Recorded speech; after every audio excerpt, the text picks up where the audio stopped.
Hello all. రీసెంట్గా జరిగిన ఒక ఇన్సిడెంట్ అయితే నన్ను చాలా బాధ పెట్టింది.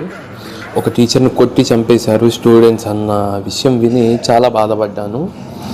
మనము చిన్నప్పటి నుంచి వింటాము గురు బ్రహ్మ గురుదేవు మహేశ్వర గురు సాక్షాత్ పరబ్రహ్మ తస్మై శ్రీ గురవే నమః అని. జనరల్గా పెద్దవాళ్ళు మనకి గురువు దేవుడని చెప్పారు. బట్ ఈ విషయం విన్నాక ఏంటో బాధ అనిపించి ఇది మాట్లాడాలనుకుంటున్నాను. ఇవి ఎందుకు జరుగుతున్నాయి? మొదటిది తల్లిదండ్రుల పెంపకం.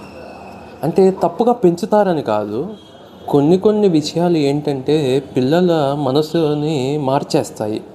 ఎలా అంటే మొదటిది, ఒక తండ్రి ఎక్కడో గొడవ పడి ఎవరినో కొట్టి వస్తాడు. అది గొప్పగా కొడుకు చెప్పాడు అనుకోండి, నేను వాడిని ఇలా కొట్టారా ఇలా అలా కొట్టారా అని. వీడి ఫ్రెండ్స్ని స్కూల్లో కొడతాడు మొదలు. తర్వాత కాలేజ్లో గ్రూప్స్గా డివైడ్ అయ్యి కొట్టుకుంటారు. లాస్ట్కి వీడు ఏ మర్డరర్ గానో గ్యాంగ్స్టర్ గానో మారతారు. కాబట్టి పిల్లల ముందు వైలెన్స్ గురించి చెప్పకండి. అండ్ రెండోది, తల్లిని పిల్లాడి ముందే కొడితే వాడికి ఆడవాళ్ళ పట్ల గౌరవం తగ్గిపోతుంది. వాడికి ఆడవాళ్ళతో ప్రవర్తించే విధానము చాలా బ్యాడ్గా ఉంటుంది ఫ్యూచర్లో. సో తండ్రి ఎప్పుడు తల్లిని పిల్లల ముందు కొట్టకూడదు. అలానే మూడో విషయం, తల్లులు కూడా కోపం వచ్చినప్పుడు పిల్లల ముందే గిన్నెలు విసిరేయడం, చేతిలో ఉన్నవి ఏది పడితే అవి విసిరేయడం వల్ల వీళ్ళకి చిన్నదైనా కూడా ఇది కూడా హింసకి దారి చేసే విధానానికి గురి చేస్తుంది. తర్వాత రెండోది ముఖ్యమైనది ఫోన్లో వీళ్ళు హింసని ప్రేరేపించే గేమ్స్ని ఆడడం. అంటే ఎక్కడైతే ఎదుటి గేమర్ని చంపాలని వీళ్ళ బ్రెయిన్లో ఉంటుందో అది లక్ష్యంగా ఆడతారో వీళ్ళు మైండ్ క్రూరంగా మారుతుంది. కాబట్టి అటువంటి గేమ్స్కి దూరంగా ఉంటే ఇటువంటి సంఘటనలు జరగకుండా ఉంటాయి.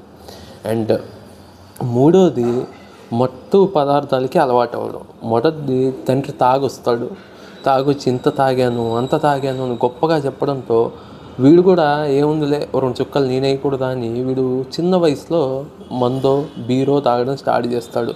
తాగిన మంచిలా ఉండడు, క్రూరంగా మారి ఆ మత్తులో ఏం చేస్తాడో వాడికి తెలియదు.